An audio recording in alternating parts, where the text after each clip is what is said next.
لیکن یاد رکھو کہ میں تمہارا خاتمہ کر دوں گا اور ان لوگوں کو جال میں نہیں پھنس۔ اس کے بعد وہ دونوں اپنے اپنے گھوڑوں سے اتر جاتے ہیں اور دونوں کے درمیان میں لڑائی شروع ہو جاتی ہے۔ اس دوران احمد صاحب بہت زیادہ بہادری اور دلیری سے نویان کا مقابلہ کرتے ہیں، لیکن تھوڑی دیر لڑائی کرنے کے بعد نویان احمد صاحب کو زخمی کر دیتا ہے اور کہتا ہے کہ گدھ اور کوے تمہارا انتظار کر رہے ہیں، عنقریب وہ تمہاری لاش پر دعوت اڑائیں گے۔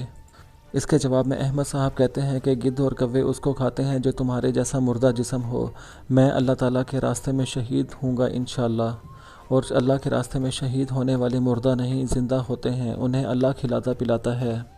اس پر نویان طنزیہ انداز میں کہتا ہے کہ اچھا تو پھر اس رتبے کو حاصل کرنے کے لیے میں تمہاری مدد کروں گا۔ اس کے بعد ان دونوں کے درمیان میں پھر سے لڑائی شروع ہو جاتی ہے اور احمد صاحب اپنی پوری کوشش سے اور بہادری کے ساتھ نویان کا مقابلہ کرتے ہیں، لیکن نویان کے پے در پے حملوں کی وجہ سے احمد صاحب زخمی ہو کے زمین پر گر جاتے ہیں۔ اس کے بعد نویان کہتا ہے کہ آرس تم میری تلوار سے بچ نہیں پاؤ گے اور تمہاری موت میری تلوار سے ہی ہوگی۔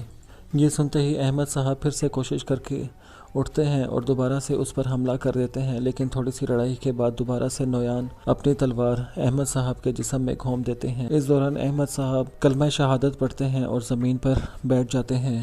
اس کے بعد نویان دوبارہ سے ایک حملہ کرتا ہے اور احمد صاحب کے گلے پر وار کر دیتا ہے۔ اس طرح احمد صاحب خالق حقیقی سے جا ملتے ہیں اور ان کی روح پرواز کر جاتی ہے اور اس طرح سے وہ شہادت کا رتبہ پا لیتے ہیں۔ ناظرین، اس موقع